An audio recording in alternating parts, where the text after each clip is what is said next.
업무 보고 및 토론에 앞서 대통령님 말씀이 있겠습니다. 반갑습니다, 여러분. 2023년 정부 부처 업무 보고 마지막으로 오늘은 금융위 업무 보고입니다. 금융위 관계자뿐만 아니라 금융감독원 또 오늘 한국은행에서도 나와주셨고 또 많은 정책금융기관과 민간 은행의 관계자 여러분께서도 자리를 함께 하셨습니다. 오늘 부처 업무 보고뿐만이 아니라 우리 다양한 분야에서 일하고 계시는 우리 전문가 여러분께서 또 좋은 의견도 개진해 주시고 오늘 아주 유익한 자리가 되기를 바랍니다. 다음은 금융위원회 업무 보고가 있겠습니다. 보고는 금융위원장께서 드리겠습니다.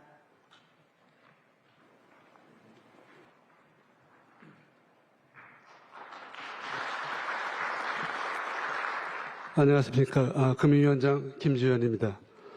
2023년 금융위원회 업무계획을 보고 드리겠습니다.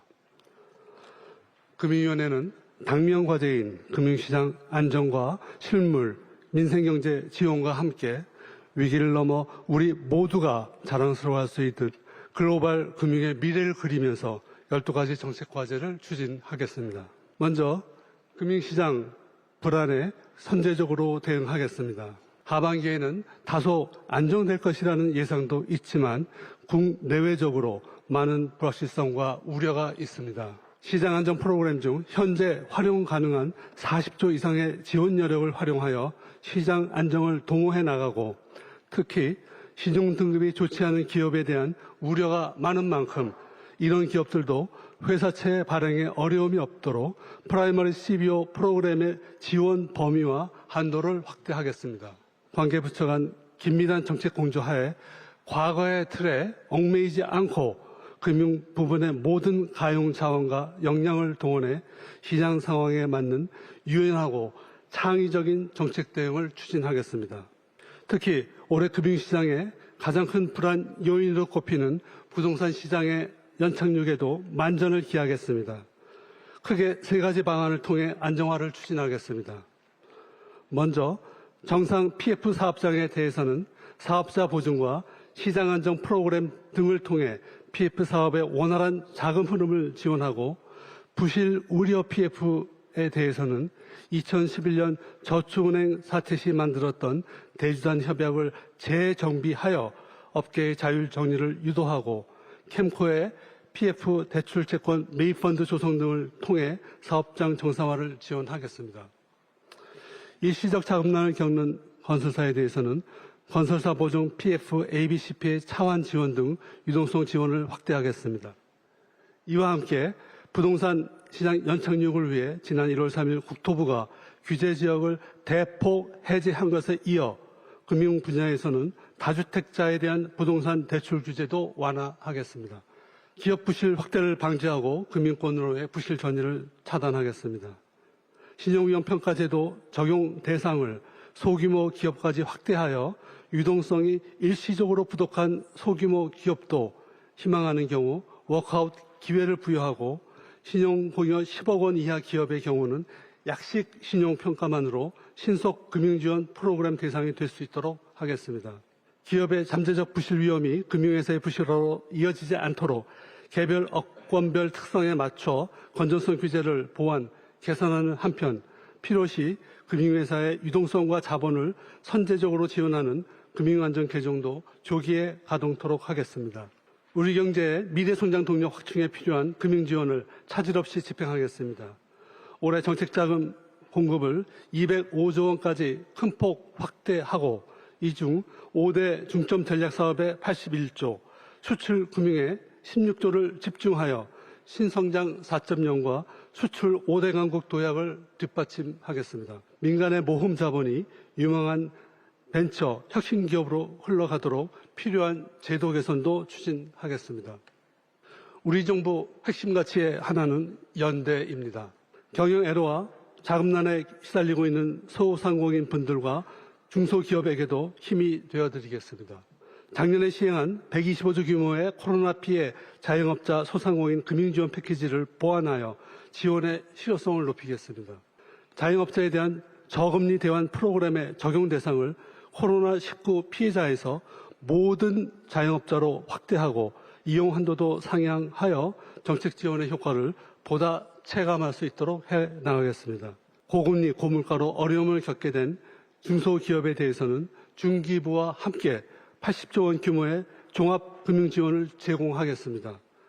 중소기업이 직면한 자금애로의 유형에 따라 맞춤형 지원을 제공하고 창업, 벤처기업 활성화 등을 위한 성장 투자 자금도 적극 지원하겠습니다.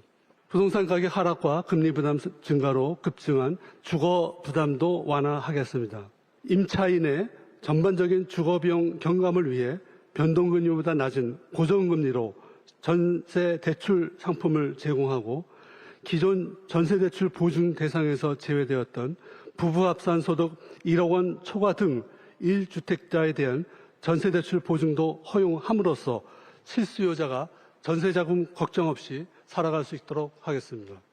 어려움을 겪는 가계분들도 많습니다. 제도권 금융회사를 이용하기 어려운 취약차주를 위해서 정책 서민금융 공급 규모를 10조 원 규모로 확대하고 소액 대출도 못 받아서 불법 사금융의 늪에 빠지는 저소득 차주에게는 연체 중에 있더라도 최대 100만 원까지 긴급 생활비 대출을 지원하겠습니다.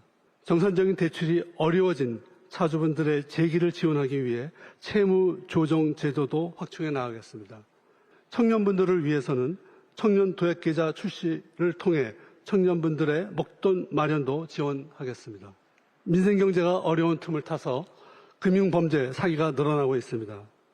최근에는 가상자산을 이용한 보이스피싱 피해가 늘고 있는 만큼 가상자산 거래소에도 금융기관과 동일한 피해자 구제 절차를 적용하는 등 피해자 구제 절차를 개선하겠습니다. 불법 사금융, 금융범죄 대응을 위해서 금감원, 검찰, 경찰 등 유관 기관과의 정보 공유와 협력을 강화하고 공동조사도 더욱 활성화해 나갈 계획입니다. 금융산업이 혁신을 통해 글로벌 경쟁력을 가질 수 있도록 하겠습니다. 급속히 발전하는 디지털 금융 환경에 맞지 않는 규제는 과감하게 개선하여 금융, 비금융, 융복합 신상품 서비스의 출현을 가능하도록 해나가겠습니다. 최근에 금융산업에 등단한 빅테크에 대한 규율 체계를 정비하고 아날로그 시대에 마련된 금융 보안 규제는 원칙 중심의 완전히 새로운 규율 체계를 만들어 나가겠습니다.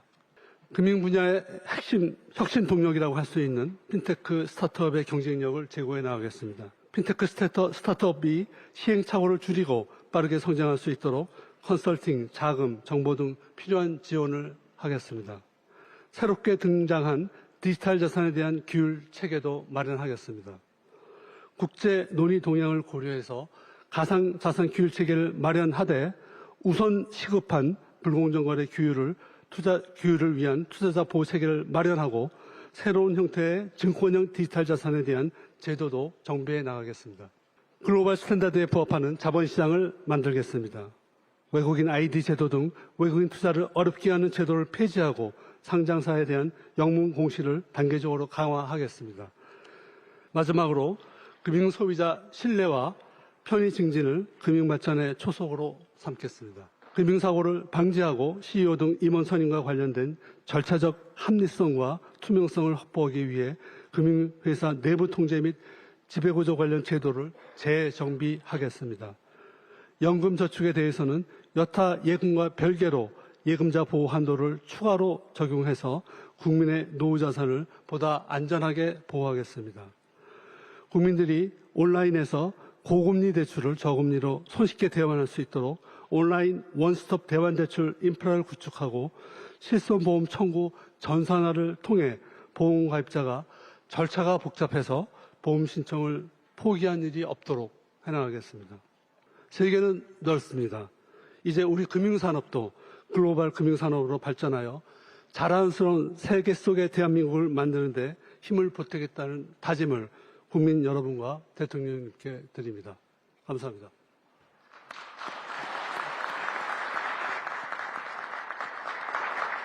끝으로 대통령님께서 마무리 말씀을 하시겠습니다.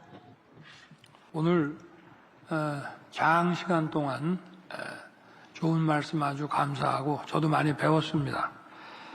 지금은 전 세계 이 금융이 하나로 엮이면서 어디에서 뭐 상황이 발생을 하면 이게 전 세계에 너무 급속도로 이게 그 반응이 일어나고 또 이 금융의 어떤 그 리스크라고 하는 거는 어느 기업 하나에 대한 특정 은행의 어느 기업에 대한 이 대출이 이게 회수가 안 되고 그 기업이 부도가 남으로 해서 순식간에 이게 막 전염병이 번지듯이 그야말로 국가 전체의 금융 시스템이 막 어떤 좀 무력화되고 거기에 따라서 실물까지 아주 엉망이 되는 그런 일들이 비일비재합니다. 그래서 늘 어떤 빠른 그 어떤 정보 그 인지와 거기에 따른 어떤 선제적인 그런 대응이 매우 중요하고 선제적이고 과감한 대응을 해야 되는데 정말 그 의사 결정을 하는 과정에서 많은 관계자들의 의견을 충분히 수렴할 시간이 없을 때도 많이 있습니다. 그래서 늘 평소에 잘 준비를 해야 될 것 같습니다. 아까 하는 총재께서도 선제적이고 과감한 대응을 해야 되지만 어떤 모럴 해저드라든지 이런 거를 유발시키면은 거기에 대한 부작용이 크다. 그렇게 얘기를 하셨습니다. 그러니까 우리 금융기관에서도 기업에 대한 이런 그 자료들, 데이터들을 충분히 축적을 하고 또 필요하면 그것을 데이터화, 디지털 데이터화, AI화 해가지고 우리가 신속하게 선제적인 자금 지원을 해야 될 때 그 지원 그 대상 기업들을 바로바로 선정할 수 있도록 평소에 좀 잘 준비를 해 주시기 바라겠습니다. 오늘 장시간 아주 좋은 말씀 감사합니다. 네, 수고 많으셨습니다.